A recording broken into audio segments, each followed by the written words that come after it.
Let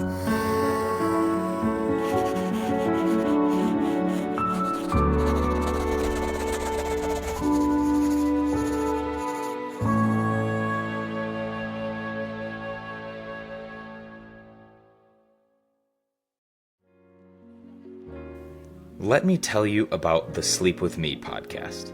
If you struggle to get a good night's sleep like me, I need you to check out this podcast.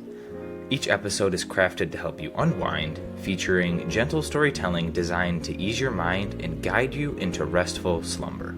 I kid you not, whenever I'm anxious in bed at night, I turn it on, and before I know it, it's morning, and I'm as refreshed as I've ever been. I am not sure how it works, but trust me when I tell you, it does. So, join me and thousands of others who have turned restless nights into peaceful sleep with the help of the Sleep With Me podcast.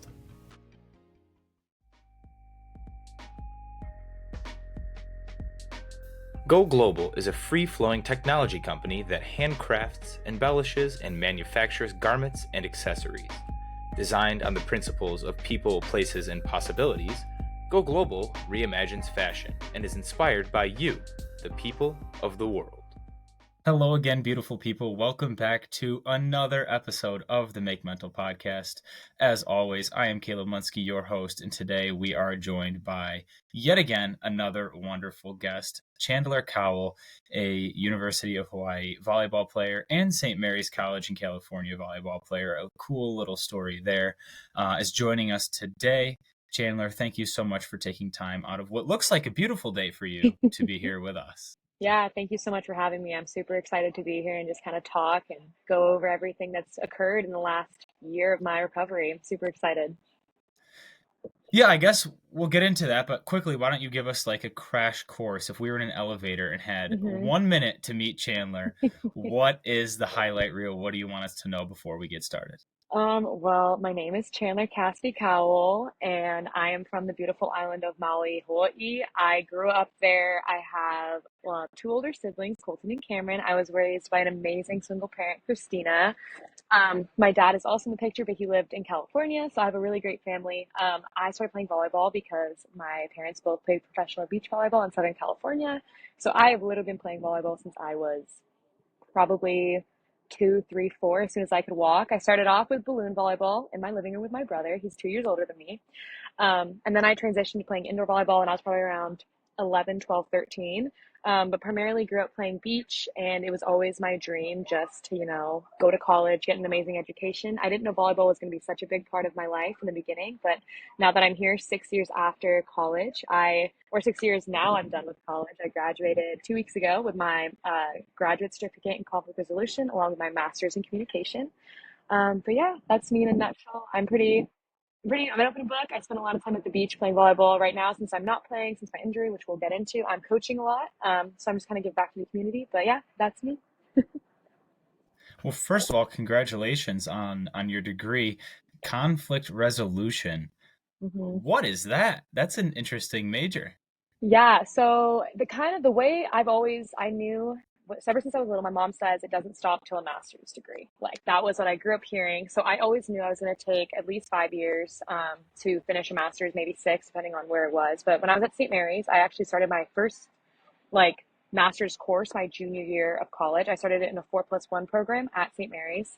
So I was actually able to get my master's done in 5. So when I transitioned and transferred from St. Mary's after completing my undergrad, where I got a degree in communication and Spanish, I had some credits that were going to go towards a master's degree. So I ended up getting a master's degree in communication, and I finished that in December. But since I played beach as well, I had a whole spring semester that I needed to be enrolled in classes for. So I found a 1-year program, which is like a graduate certificate. So it's like a baby master's. It's not as intensive. It doesn't require the most rigorous. I mean, the classes are engaging and I learned a lot, but I just needed a 1-year program. And so I actually started that while also completing my master's in communication at University of Hawaii. But in spring, I finished that since I finished my master's in December, and then I was doing that simultaneously. And so conflict resolution is essentially kind of just interacting and understanding the way people work, whether it's in the business world, whether it's in personal, professional. It gives you a lot of theories on what make people tick, how to basically de-escalate situations if they get heated, how to have hard conversations with people, and how to just kind of, everybody in this world is different, and that's what makes this planet so fantastic is the different opinions, and with that comes conflict. It's inevitable. People who say that it doesn't happen, it's not true. You're just not picking the hard battle. And I'm someone who never shies away from conflict. I'm someone who wants to grow and I want to be challenged. And if I'm wrong, that's just an amazing opportunity to grow. So I really enjoyed this. I wasn't planning on doing it, but it just kind of happened that way since I needed another course to still be enrolled in school where I could still compete. But yeah, that's kind of in a nutshell what conflict resolution is. It's just a way to understand and help people create communication experiences that are mutually beneficial. Very interesting. Yeah. Very interesting. We can get into this a little deeper here.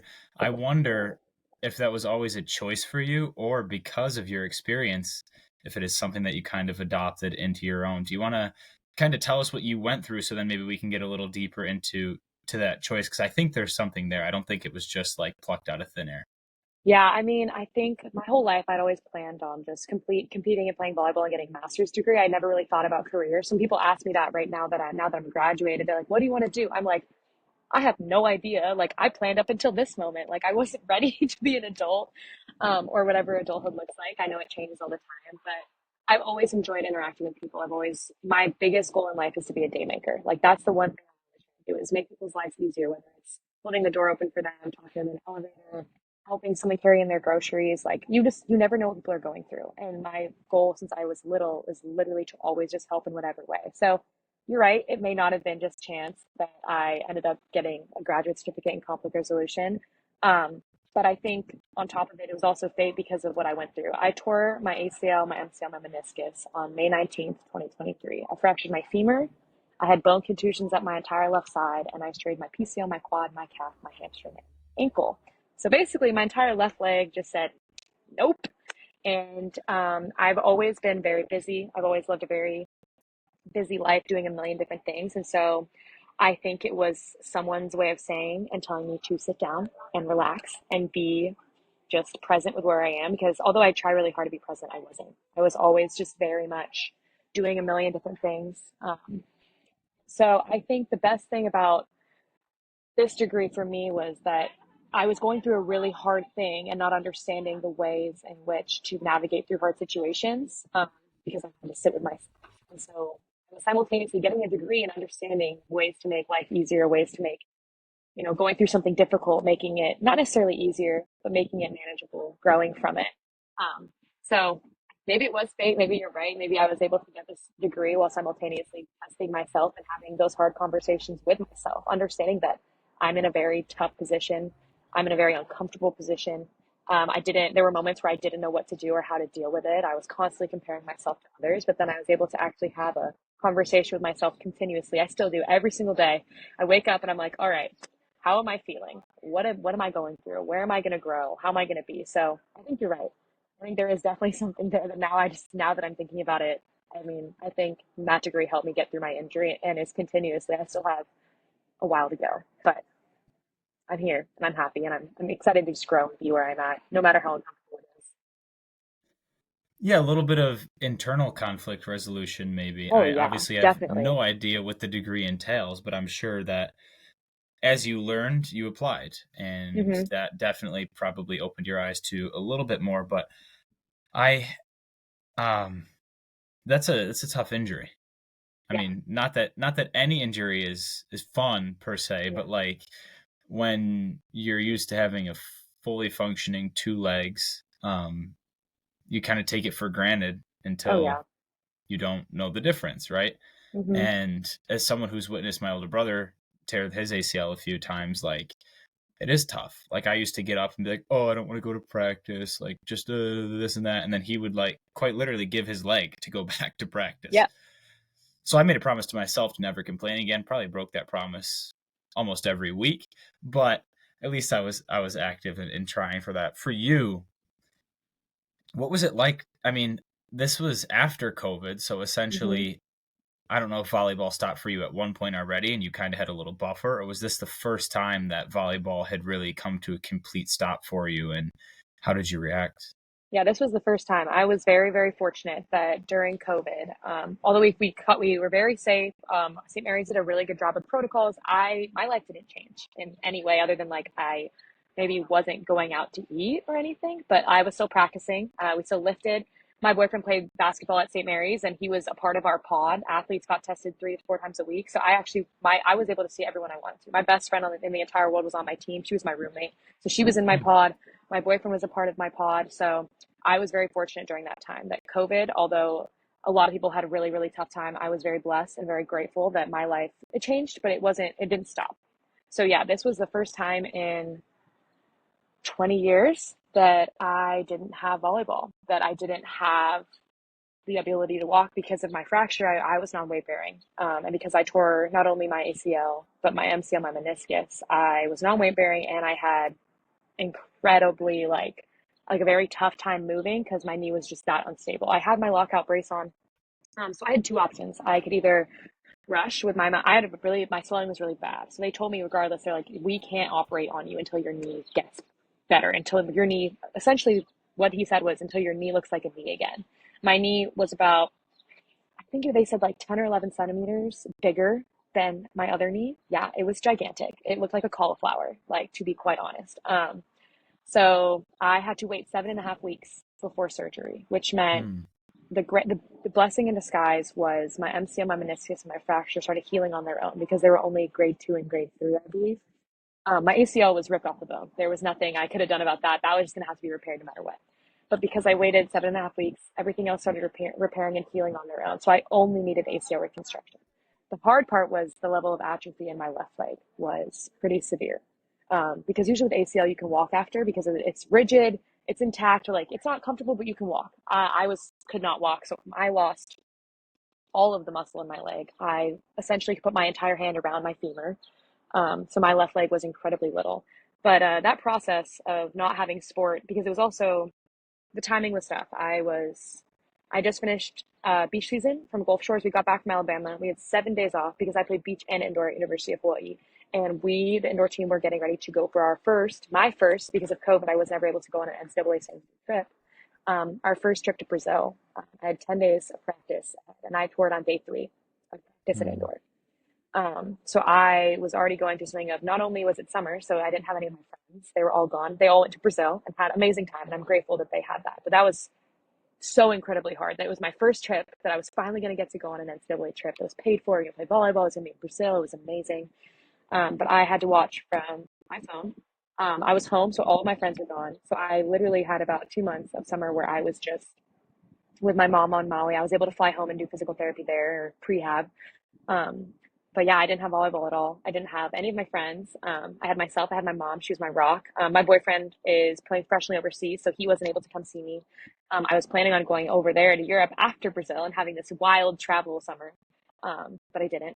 So that was a really tough time for me to go through because I wasn't able to walk. I wasn't able to do anything. My mom had to help me with literally everything because every time I stood up, I got really lightheaded because my leg was really, really swollen, and so it just wasn't really a thing. So I'm a severely independent person. I've been essentially doing my own thing since I was 17. Like I started working when I was 15, and I've worked ever since. I've not stopped. So being dependent on my mom was one of the most challenging times, but she did it, and she was phenomenal, and she was amazing. And then I got surgery in August. So 7.5 weeks later, or July, I had surgery. And then in August 9th, was our first day of double days, which is a 2 week, for those who don't know, it's a 2 week period of two practices that are 4 hours for 2 weeks straight. And it is just grueling and it's gnarly. And it was my first time back with the team. I was like 3 weeks post surgery. And not only did that happen, but then the Maui fire started. So I woke up on double days already feeling so nervous about being back with the team, being around volleyball. When I thinking about it made me want to throw up from my injury. And then my home was burning. My mom had to evacuate for almost 2 weeks.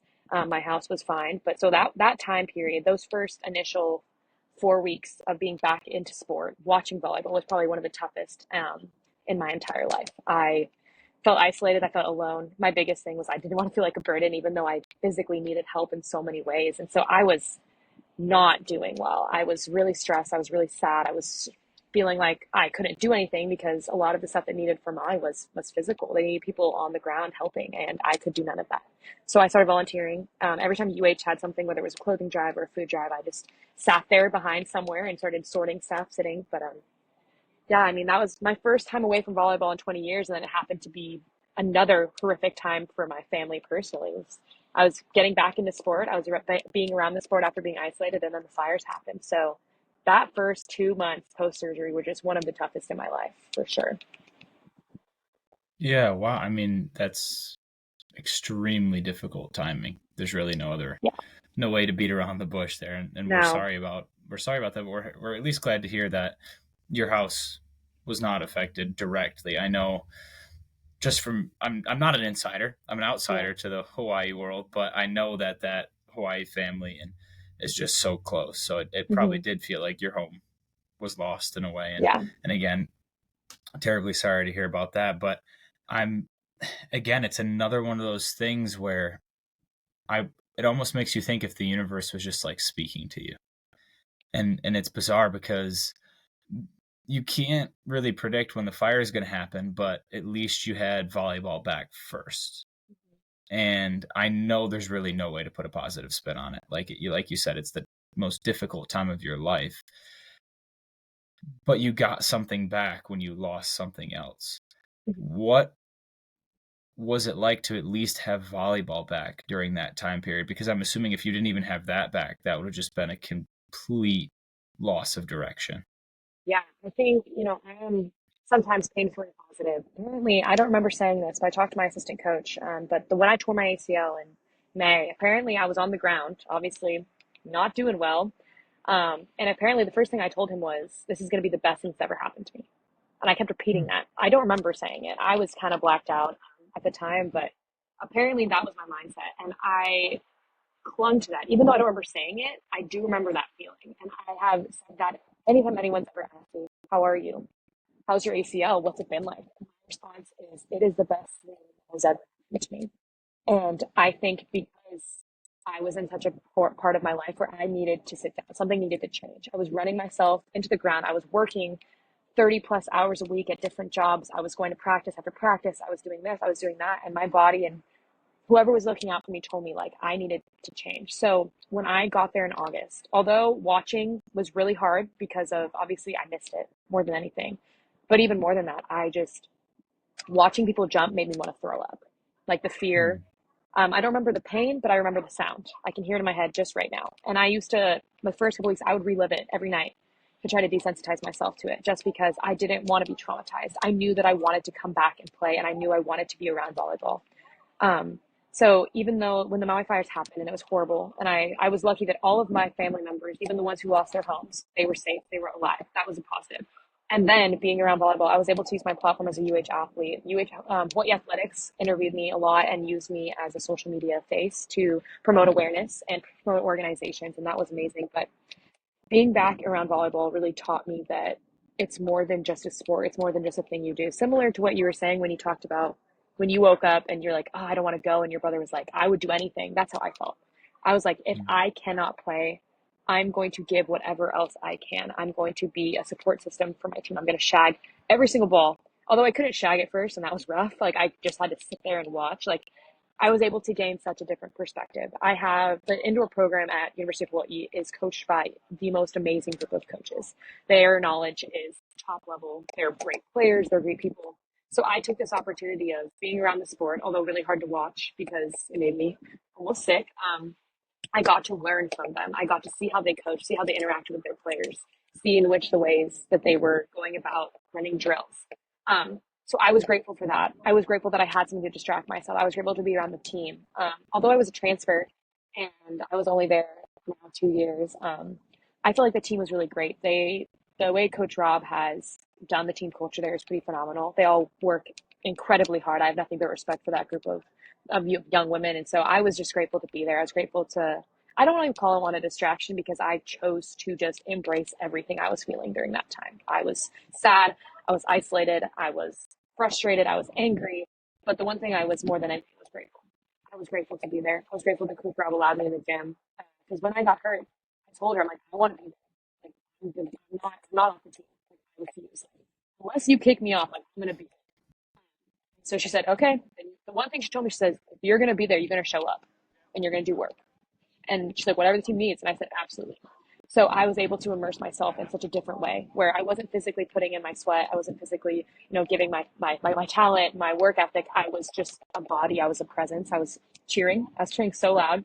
I was taking stats, but I was grateful to have it back. And I was grateful to have it in a new perspective because I was the same as you. I was like, oh, I don't want to do this. I'm tired. My body hurts, my this. And I remember now looking back, I used to say things like, oh, I'm old. Oh, I'm hurting. Oh, I'm this. And I was none of those things. And words have so much power. Like, that's always what I tell people when I hear them say, like, the girls I coach, they're 15. They're like, oh, I'm so old. I'm like, don't say that. You're not. Your body, you're tired. And that's okay. You're tired. You may be sore, but you're not old. Your body isn't weak. Your body is exactly what it needs to be in that time. But words have power. And that's what I had to remind myself during that time was, if I could change one thing, I have no regrets, but I wish I would have worked harder. I wish I would have, even when I wasn't feeling 100, going and doing the extra move, doing the extra dive, the extra serve, taking the extra reps, because now I have not really touched a volleyball competitively in over a year. And I wish more than anything I could just hop into a court right now. We beach courts up right there, and I would do anything to just play a fun game, even with moms, even without jumping. I would love to just move. Yeah, I mean, first, a lot to unpack there. Thank you for sharing that part of your story. I did want to kind of jump back kind of towards the beginning when you said like you were working 30 hours a week on top of playing, on top of school, on top of a personal life. I think a lot of times, not even as athletes, just as human beings, we're like just addicted to the next thing, that we just forget to be where our feet are. I have I that think tattooed right here. Be where your feet are. In my that mom's is handwriting. crazy. Yep. That is also pretty cool. Thank you. And your feet are usually in the sand. So first of all, I'm jealous. I'm in the snow. For anyone who knows where I live, I'm in the snow and the rain and all that crap. But it's summertime, so I'll take what I can get. But where I was going with that is so often we're just, what's next? What's next? What's next? Yep. Like you said, you had your life planned through college. Like you knew you wanted to get a degree.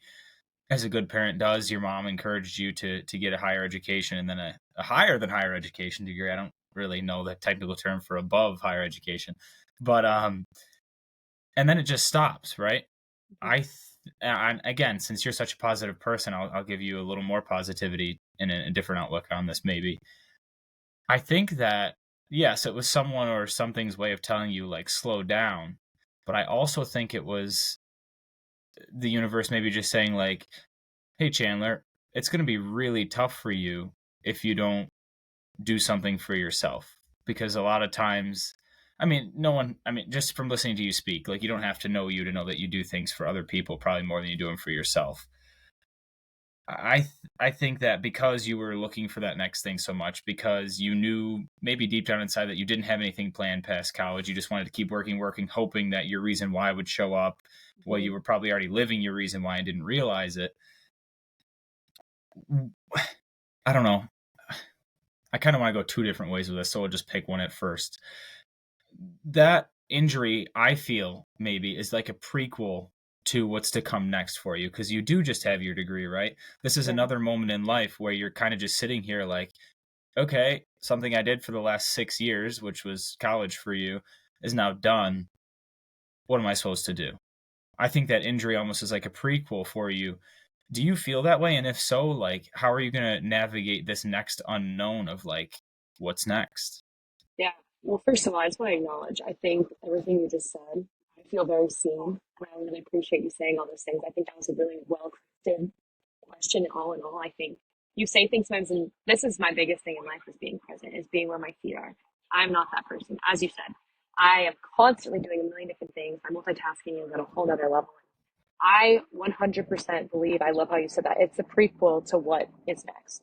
I have no idea what is next, but I've always felt that this injury was my moment to prepare. For anyone who plays college athletes or athletics in general, when that, let's for beach volleyball, for instance, you go to NCAA, it's May, And it's when you're in the finals, semifinals. There, you have to win 3 games before anyone else, and then that horn blows and it's done. If you lose, you're done.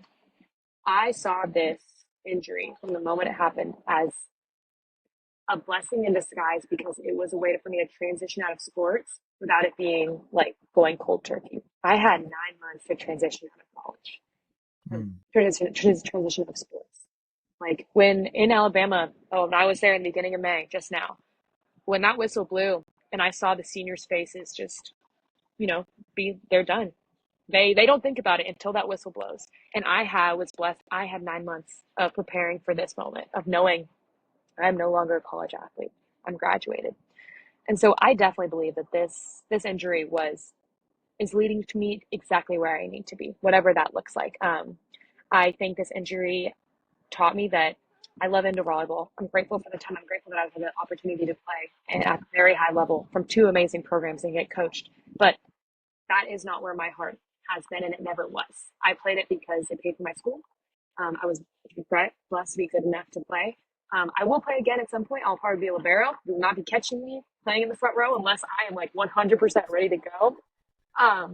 But my life will be beach. Beach volleyball is where I will be. If and when I choose to go back to sport, it will be the beach. And I think that is something that this injury has taught me and is leading me to, because I coach the most amazing group of young athletes here at Outrigger. I coach for them beach, and I coach an indoor program as well. And they've taught me again to love the sport, especially the girls at Outrigger. They asked me like, oh, can you play with us? Are you ready yet? Are you ready yet? Man, the day I'm ready, I cannot wait to show up to practice and hop in and play with them. So I think this injury is definitely leading to me exactly where I need to be, whatever that may look like, whether it's coaching, whether it's playing professionally again, whether it's simply just being a presence on the court. I definitely believe that. And I think it's really given me the opportunity to be where my feet are, which is in the sand. I still have so much growth to do in that way. I'm still not present. I'm still doing a million things, but I'm trying, and I'm acknowledging that I am where I am, and I'm growing. And this next phase of life, I hope that I can live the words that I'm preaching. 100%. Yeah, and again, thank you for sharing. I think for our visual learners, maybe our visual listeners, I'll dub that term. Maybe put that on a shirt.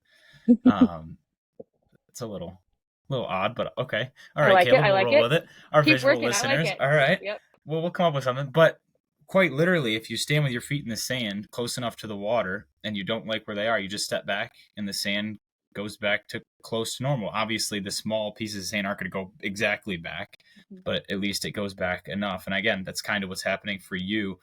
The second place I wanted to go with this question is, because you were doing so much, because you've done so much, what kind of caused you to do that? Because I think there's a lot.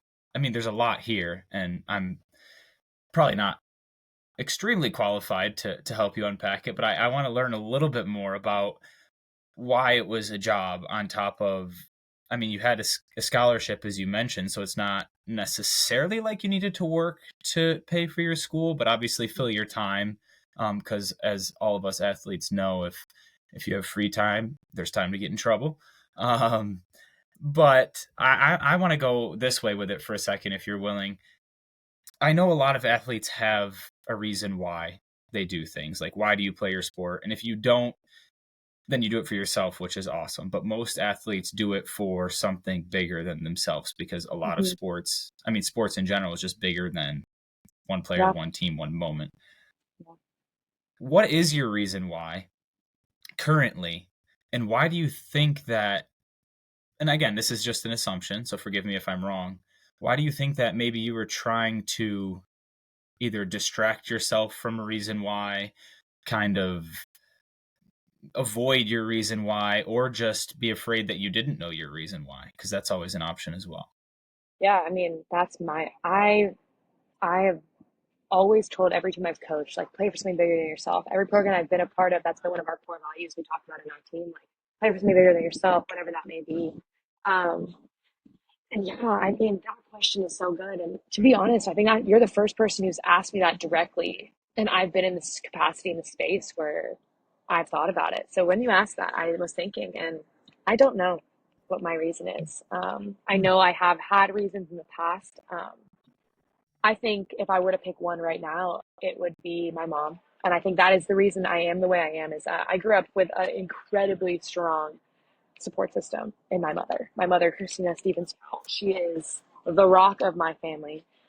She has overcome and endured things I can't imagine and persevered and become one of the best people I know. I'm very lucky. Both my parents, although divorced, have a very, really great friendship. So my dad was in my life emotionally, and he wasn't always there physically, but I never felt his presence away. But I think the reason I've always done a million things, why I've worked on, when I started this, when I first got injured, I had 7 jobs. 7. Yes. I don't know how. I did it though. And everyone always asks me, how do you do it? I say, I don't know. I just do. But I think the reason I did is I never wanted my mom to pay for anything that she absolutely had to. Obviously, when I was growing up, she paid for everything. Still does. When I go home, she'll now let me buy groceries for her. Because I'm like, Mom, you paid for them forever. Like, let me buy the groceries this time. Like, you're feeding me. But when I hit 15 and a half, and that's the age you can work in, I think it's everywhere, in the United States at least, I got my first job. And from that moment on, I never wanted her to pay for anything beyond, the necessity. Like when I was in high school, obviously she didn't make me pay rent. She definitely could have. Like I definitely would have done it. Obviously, like not a bunch, but I wanted to be independent. I didn't want to rely on anybody. I think that comes from my severe need to be independent as well. I love being independent. I love having my own thing. I love not relying on anybody, even when I need help.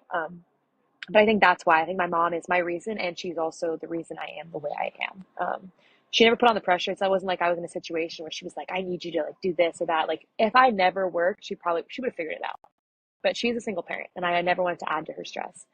Um, but yeah, I think my reason right now is my mom because she played and she loved volleyball more than anyone I've ever met in my life. And then my second part of that is my reason why now is my knee. I do everything I can because I want my knee to be. Her name is Gertie. All my friends know that I like naming things weird, like older people names. Like all my cars have like it's Prudence and Dale. Like, but my knee is Gertie, and my scar on my knee, it's gigantic, is named Gilbert. But I play now. I play now for my knee, or I'm rehabbing for my knee, so that when I'm ready to play, I will be so grateful for the injury that happened, so that I feel ready. I'm not nearly close to playing, although I'm just say about 10 months. I'm almost at a year since surgery in about 2 months, but I'm not playing yet. I'm barely running because of my quad strength isn't there yet. So most ACL people are back in 9 to 10 months.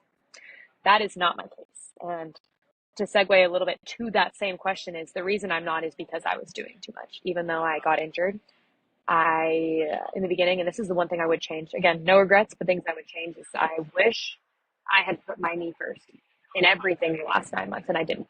I was so stressed about because part of my job was coaching, and when I was injured, I couldn't coach, so I lost all of my income in that summer where I couldn't work. So luckily I had a savings set up, so I was fine. I had money, but like me, I like never taking things out of my savings. I like having my money and letting that be there.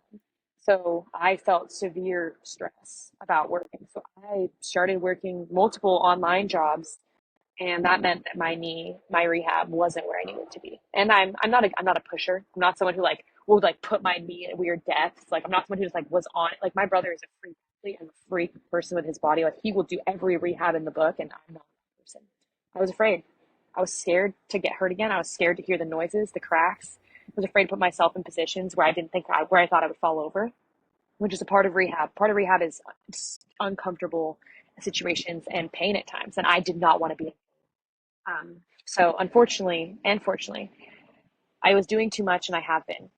In the last 3 months, I've decided to change that. I have reduced the level of jobs I have down to like 2, and I'm finally putting my knee first. And I think the reason I'm not playing is because I've been doing so much, but I also wouldn't change it because I have opportunities that I got from jobs that I now love.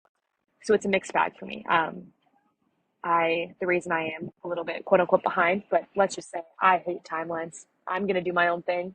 I'm really trying hard not to compare myself, but I could be playing right now had I done everything right, but I didn't. That's okay. I was doing too much and I didn't prioritize my knee, but I'm trying now, and that's what matters to me. Yeah, and I love the way you put that is like you don't like timelines. And again, like obviously time on earth is a timeline for Mhm. everyone. You can't escape that, but how you choose to use it doesn't have to be that time Mhm. on earth. How you choose to use it, right? Your need to stay busy, was it for distraction? Maybe. Was it out of fear of getting hurt again? Maybe. Was it to give you a sense of a different community that you were afraid you might never make it back to? Like there's so many maybes that we could play, Yeah. right? But at the Right. same time, belonging to those new communities, performing those new jobs did give you that new sense of, okay, I am still valuable even if I Yeah. can't physically provide for my team. It also clearly helped you grow mentally in ways that I'm sure you never imagined or even knew were possible, which is in 100%. itself beautiful. I'm a firm believer in just like stages of life. I don't know Mhm. why. Lately, that's been a focus of mine. It's like, all right, in this season of life, I think someone called it, and I love that, this season of Mhm. life. And I Agreed. think it does repeat itself. Yep. I mean, I'm not old, even though I feel old, right? We just talked about that, but Yeah. I definitely see some cycles kicking back in. I talk about it a lot. I'm like, I went through a moment where I was so dependent on my parents, and then I went through a moment where I was like, don't talk to me, I need to get away. And now I'm Yeah. back in that weird middle of like, all right, I know I need some independence, but at the same time, Yeah. like I need to talk to you as an adult now. Like I need Yeah. help again, right? Like Yeah. I went from needing you to feed me and help provide for me to Mhm. teaching me how to provide for myself and potentially, who knows, down the road feed others. But Yeah.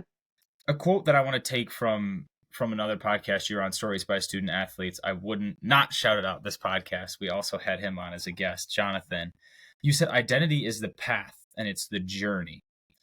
Is that something you've adapted since your injury, or is that something that was ingrained in you since day one? Because I think it's beautiful. Thank you. Thank you. Yeah, I think I'm a firm believer in seasons of life and stages of life. I have that conversation with my mom. I have that conversation with myself where I'm at this point where my identity has shifted. When I did that podcast with Jonathan, I was still really, it was really new for me. And I really thought I was going to be, I thought I was going to be kicking like physical therapies, but I thought I was going to be like ready by month 9 or 10. And here I am, month 9 or 10, still not running. And I think the way I did it has shifted the way I see identity. I still see it 100% as a path that I'm continuing to shape and follow. I am a firm believer that everything that I'm doing is exactly what I need to do. Just like I believe every person you meet, whether the interaction is 2 seconds or 20 minutes or 2 hours or whatever, that is something to teach you and grow. And I think my identity, I'm right now that I'm done with being a student athlete, is shifting. And I've had moments where I'm remembering now, like, okay, I'm done. I no longer can really say I'm playing at University of Hawaii. I can say I played. Um, so I think identity is a path, and it is always going to be changing. That path looks different for every single person. It could be a hard path. It could be an easy path. It could just be like a meandering path that goes forward. But I think for me, my identity is going to be constantly shifting. I think growth is inevitable. The only constant in life is change. That is something I have grown Mm. up hearing. And I think my identity is going to change. I don't think there's ever going to be a point where I'm like, okay, life makes sense. I'm moving forward. I'm doing that. What I'm hoping to exchange along this path of identity is making people's days and learning from those who I interact with, no matter what the interaction is like. Um, I've been so blessed that Hawaii ohana is a real thing. It's not just removal and stitch. Like my ohana has made me overcome, go through, become the person I am today. And I think without this injury, I would still be very stressed and not living in the present and not being where my feet are. And I'm so grateful because the person I am right now in this moment is a person I'm very a person, and I think my identity is exactly what it needs to be at this moment. It's going to change once I start playing again. My identity may shift and may become something different, and when I become a volleyball player, who knows? But I do think identity is a path that looks different for everybody, and you don't even have to know the path that you're on. You don't even have to be Mm. there. You just have to show up. And that was something I also talked about in my podcast with Jonathan too. Was I just want to show up. I want to be someone who shows others that I'm there for them, and whatever that may look like, whether it's opening the door, coming over when they're having a hard day, going and getting dinner. And I think that goes along with showing up for myself. And I made the change, the identity shift for sure, that I am going to put myself first more. I'm still struggling at it. I still have room to go, but that's the identity I want to really come into in the next couple of months as I start transitioning back into sport, is not letting it consume me again and going crazy doing a million things, but being present that I get to play again. And I am so ready to take that. I just know that when I serve for the first time, I hope I'm where my feet are and I hope I'm present, because I think that's going to be such a phenomenal moment for myself. Oh, it will be. No doubt about that. Unless for some reason you don't get the ball over the net, but I'm pretty Yeah. sure you're going to But force even yourself then, to get the ball over. Yeah, exactly. but no, I appreciate how you said showed up for yourself too, because I think it's so important to be an active participant in your mental health, just as it is, especially for athletes, in your physical health. And a big theme that I've seen develop in this episode is acceptance versus tolerance. And what I mean by that is like, okay, it's one thing to accept that you tore your ACL and pretty much everything else in your leg. There's maybe one thing that's skated through, but it's accepting the fact that that happened, that it's going to be a long Yeah. road of recovery, that was going to be a reason. Again, it's accepting the fact that the fires did happen, right? And again, it doesn't have to be easy to accept. In fact, things of that nature should be difficult to accept and should be confusing. Otherwise, I'd be a bit concerned in a nice way. Right. I'd be a little concerned if it Yeah. was just like, oh, what happened? Like that's the Hmm. tolerance piece though, right? At what point for you was it tolerating what's been going on versus actually accepting what's been going on? Because I think that is such a slippery slope that a lot of people don't know how to navigate. And I think when we talk about acceptance, some people confuse it with tolerance.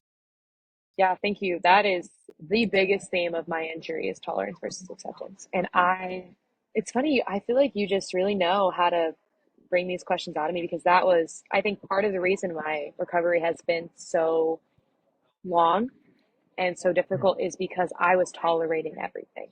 I was just tolerating working so much, and I was in a very hard position for myself. I grew up being, coached incredibly difficult.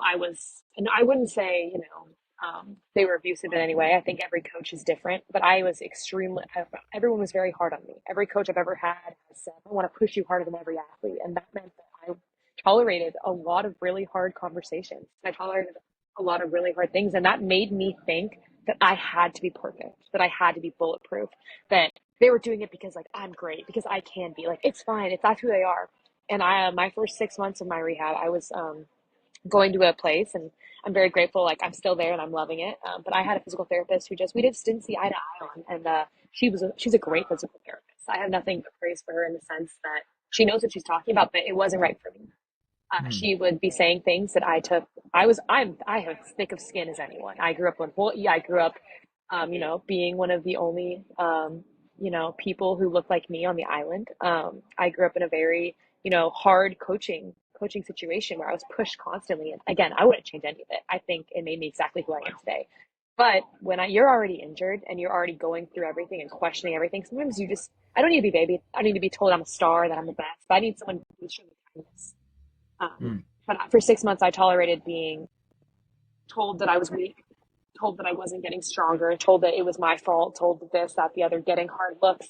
And again, I wouldn't change it. I have no shade for them. I'm grateful because I do think it made me harder, but I tolerated that for a lot longer, and it made me dread going to physical therapy. It made me dread getting better, and I think that's also a reason, because I distracted myself, because I didn't want to go to physical therapy, and so I didn't push myself as hard, and I was working so much, I was distracted.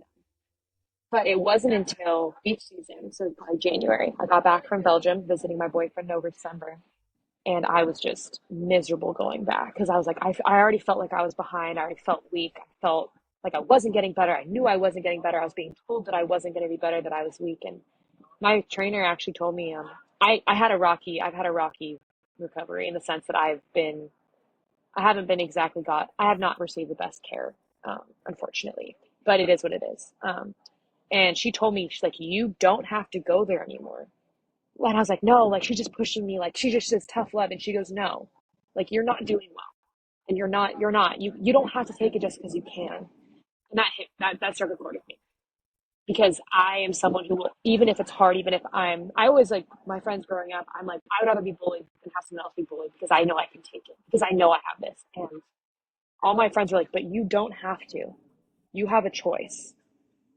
And so I realized in that moment I was tolerating something that was not healthy for me, that was not Hmm. safe for me to be in. Because no matter how thick of skin and how strong I am, I'm not that, wasn't that person at that time because I had an ACL injury, because I couldn't walk, because I did feel weak, because I was afraid. That doesn't mean I wasn't trying, but that meant that sometimes I needed a little extra guidance, a little extra love, a little just, sometimes I needed someone physically to be like, here, let me help you do that exercise. Here, no, you activate here, like touching my leg. And I did, and I felt like I was just beating myself up constantly. Like, I'm not strong enough. I'm being a baby. I'm being weak. I'm being this. And I realized my self-talk was getting so bad, so bad. And I realized I wasn't progressing. Um, and so at that moment, when when my physical therapist, was pushing me in the way that she did, which was okay, for her. It's worked for so many athletes and so many other people. It just didn't work for me. And when my trainer told me, and when my mom, like everybody in my life, my boyfriend, my friends, my mom, my trainer, my coaches, they're like, why are you doing this? And I'd be like, because I can. And they said, no, you don't have to. You do not have to tolerate this. You can change it. So that was the moment when it switched for me, was when I realized I didn't have to take it. And so I actually switched physical therapists. I'm still going to the same place, but I was able to get a different one who is hard on me, but also is extremely positive and sees me where I'm at. He says, you're behind, but that's okay. You're going to be okay. We're going to get you there. That's all I needed. I just needed someone to believe in me. And I just didn't feel like I had that. So it's funny you brought that up, because that is something that I was really struggling with, was just because I am tough and I'm thick and I'm skinned and I have a lot of experience being pushed and very verbally pushed, didn't mean I have to. So yeah, I learned the difference between tolerance and acceptance, and I accepted that I needed to change something, and I accepted that I'm not where I wanted to be. I accepted that I wasn't being treated the way I should have, but I wasn't going to tolerate it any longer. Yeah, it sounded like you needed someone just to hold up a mirror and just say, wait a Yep. second, Yep. like, what is going on? And then as Mm-hmm. soon as that happened, you can look in the mirror and be like, whoa, this is going on, right? And then after the mirror was up, you needed someone to be you to you. Mm-hmm. Because you're that Exactly. person Yeah. for so many others, right? You're that tough love, you're that motivation, you're that shoulder to lean on, you're quite literally that crutch. You needed someone to be that crutch for you, but also say, like, hey, can you stand up straight if I'm not here? No? Yeah. Okay, let's do something to get you there. And Yeah. again, I think most athletes need that, and we don't even know it, right? Mm-hmm. And That's again, this exactly is right. very, yeah, well, I think it's just because of the atmosphere we grow up in, right? We're always Mm-hmm. striving to get better. We're always analyzing our video, quickly glancing Mm-hmm. over the really good parts, unless it's like a crazy play and everyone wants to celebrate it. Yeah. But like, we don't in volleyball, you don't celebrate a perfect set unless Yeah. you're, I don't know the technical terms, a setter. In soccer, you don't celebrate a goal unless you're the forward that scored it, unless it's like, again, Mm-hmm. unless it's otherworldly. We focus Right. on the things that we did wrong, the wrong feet Mm-hmm. placement. We focus on the Yeah. carries. We focus on the missed shots, the yellow cards, the penalty, all that stuff. That when it Yeah. comes to real life, that's what we're focusing on, right? We're not focusing on the fact that you just destroyed your leg. There is no timetable for. I mean, there is a timetable for return, but like, it's a loose It timetable, changes. Yeah. right?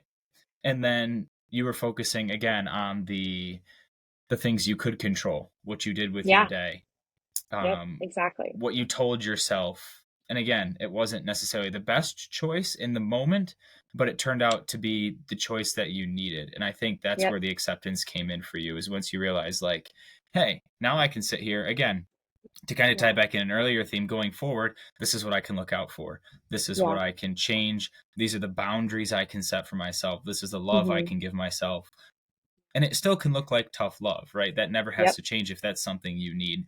It's one Right. thing to make the small change for a big result, rather than make a big change for a small result. I think that's what you did. I Exactly. think you just made the Yeah. small change for an overall larger result. But thank you so much for sharing that. I know it's never easy to go back and relive those moments physically, but let alone mentally. So we appreciate your insight there. Thank you. Um, I do have one last question for you before we get Mm-hmm. into the last question of the podcast, if you're okay with it. I'm Yeah. curious about your coaching. now, Hmm. because that Okay. is a totally different aspect to the sport in itself. One that Hmm. kind of fell into your lap, it seems like. That has been my transition away from athletics. I took a year Yeah. off after I graduated from playing on a semi-pro team to ironically let my knee recover. Not Hmm. nearly your injury. I just don't have cartilage in between my kneecaps, so it just gets painful sometimes. But Okay. not like Yeah, yours at that all. Not sucks. like it's like a Yeah, that 2 day still sucks. recovery. It's a 2 day recovery, but when you're playing every day, it's a non-recovery. So Everybody's pain is valid, 100%. Your pain is valid, and that's okay. well, yeah, I appreciate that. I appreciate that. But when I still am working on the comparison game. So when I compare it Hmm. to yours, I'd much rather have 2 day little recoveries than what's going Yeah, on over there. But for sure. for you, coaching has been a beautiful transition for me, and it's really made me fall in love with the sport in a totally different way, right? Like I know how I appreciated being coached. I know how I didn't like being coached. I Hmm. saw that it was different for my teammates, that you can't always throw a blanket approach, but that sometimes it's necessary. For you, what is one thing or two things that you try and instill in all your players? I Hmm. guess one thing that you appreciated from your coaches, but then one thing you wished you'd gotten from your coaches as a younger player. Yeah, I mean, I think you're right. I think we grow up, every coach had something to teach us. Every coach, whether it was great or bad, you learned and you got better from it. At least we hope you did. But yeah, coaching. I've been coaching for as long as I could. Like when I started, when I was in high school, I started coaching for elementary kids. And then when I got to St. Mary's, I coached every summer because that's the best way to make money is coaching when you have zero job Yep. experience and you have coaches who need extra coaches. So I started coaching like really like extensively summer of 2019 maybe. Yeah. And I loved it. I coached for in St. Mary's. I've coached here and I loved it. But I, the main thing I teach, I have so many little nuggets of wisdom that I love instilling because I think I know so many great ideas. Well, go. But I the won't main, limit you to one then. Go share some of those nuggets. Give us oh, like a 10-piece nugget meal with some fries on the side. Maybe we're not yeah. gonna limit you. I mean, I love coaching and I love when I see the aha moments. I love when it clicks because I love when I see the athletes that I'm working with become the players they want to be. I think there's nothing more fulfilling than making people's day and making them feel seen. That's my biggest thing that I'm working on in life is being okay with not being seen. I think we always focus, like what you said with analyzing film, you always focus on the bad. And that's how I am with people. I always focus on the people who don't see me the way I want them to see me. Even if it's 10, 100 people who are like, Chandler, you're amazing. You're such a good person. It's the ones who are kind of like, not they don't really see you for who you are. And so my biggest thing that I do with coaching is I make every single player, whether they interact with me a bunch or not, I want them to be seen. I want to give them feedback on the positives. The only time I'll ever give, and no, I actually never give negative feedback. I always will change it a little bit. I'll say, hey, on that one, you dropped your elbow a little bit. If we say higher, it's going to be money, 100%. I never will frame it like that's bad. That was a bad shot. I'll never say that because there are no bad shots. There's no failure in life unless you don't learn from it. Everything is a growth opportunity. So my biggest thing that I always want to teach with the players that I'm working with is confidence. There's no reason not to be. That doesn't mean arrogance. My biggest pet peeve in life is arrogant people. I cannot stand them. I try really hard, but the moment I see you be arrogant is the moment I'm like, maybe not the kind of person I want to spend my time with because I think being selfish is a waste of energy. Um, so confidence, especially I work with right now, the people I'm coaching are anywhere between, I think my youngest is 11, my oldest is maybe 18. And that is such a landscape to maneuver. When you are between the ages of 11, 8, and 18, man, your growth is insane. Man, and it can be a challenge. Especially like my 14s. The girls are going through stuff. And I have 14 boys. Also, 14-year-old boys, phenomenal. They're so fun. They are just having the time of their life. Their technique is wild, like absolutely wild. Because it's like I just don't, but I love them. Their energy is insane. They play with our 14s girls, and they have like the boys will hit harder, but the girls have so much more control. So it's like they are learning so much from each other. It's amazing. But confidence, that's the main thing I will always teach is you are the player that you want to be now because that is who you are at this moment. Don't spend time on the I'm going to be great because you will be, but you're great now. You're great for how you are. If you showed up today, you are great. Um, and so when they hit a shot that's phenomenal or they do a technique that looks great or anything. Or if they just smile, I will reinforce the crap out of that. I will be hyping you up. Like, I love coaching them. I love when the parents tell me, like, you were so fun to watch because you're having a good time. That's my thing. Like, I will always have a good time because I refuse to be miserable. Refuse. Even on hard days, even when I should let myself be angry and sad. And that's what I'm working on too, is another point. It's like, I went through something really hard and I'm painfully positive. And I'm really working on letting myself be not okay sometimes. I'm not good at it because my mind, I've been doing it so long, my mind immediately shifts to reframing it. Um, but when I'm with the girls I'm coaching and the boys I'm coaching, I will constantly be reinforcing confidence because they are the player they need to be right now. That doesn't mean that they don't have any room to grow. That doesn't mean they're not going to change into a new player and become better. But the person that they are today is exactly who they need to be. Yeah, I love that, and I can kind of relate just from a coaching sense of I've coached everywhere from 3 years old to 24, like a year Yeah. younger than me. So it's like it's cool to sometimes tell the players like I genuinely understand where you're coming from. Like Mm-hmm. you're allowed to be upset, you're allowed to be frustrated that you made the mistake, but like I've seen you do it 100 times, right? It's not like Mm-hmm. you can't do it. It's just you missed once. Like Exactly. I always tell them I Exactly. missed my last ever penalty shot, and like that haunts me still. Otherwise, I wouldn't bring it up, right? So I Yeah. understand it, but at the same time, I was like 19 for 21 on my career. That's insane. So it's like, look, you can Yeah. either let the two misses define you, or remind yourself that like I just missed, but like I can still stand here and coach you on how to take one because I did it so well before. I think it's beautiful that you're doing that for 14, 15, 16, all the way up to 18-year-olds. Mm-hmm. So we appreciate that. And because those are some, like you said, fun years, but some very awkward years in terms Yeah. of growth and development and just figuring out life in Mm-hmm. that respect. That's a weird season of life, but at the same time, Yeah. if we can learn confidence during that season of life rather than negative self-talk, who knows Yeah. what the impact could have? Only time will tell. Yeah. But I am ready. I don't know if you are ready for the last question Okay. of the episode, Chandler. Are you ready for I it? hope so. I think I'm ready. I'm like 92% positive. All right, all right. Well, get rid of that 8% because it's not a scary question. I just like to scare people at the end for no reason. If there was one person in the entire world right now that you think needs a hug, who would you give it to and why? Oh man, that is such a great question. Mm.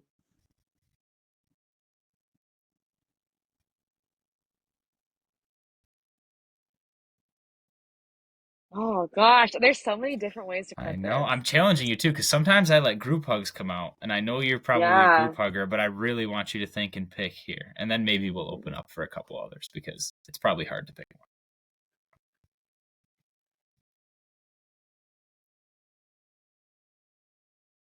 Okay. So I think a lot of it, everybody knows the tragedies that are happening in Gaza. I think I would give a hug to any of the children and their families that were at the verge of giving up, and I would show up and just give them a hug and tell them that life is going to do life, but there are people who care, and the world is a better place because they're in it. Hmm. Um, I think, yeah, it's hard to pick one person, but I feel like collectively, with the world is going through something again imaginably terrible and hard, and I wish we weren't going through it, but we are. We can't pretend it's not existing because it is.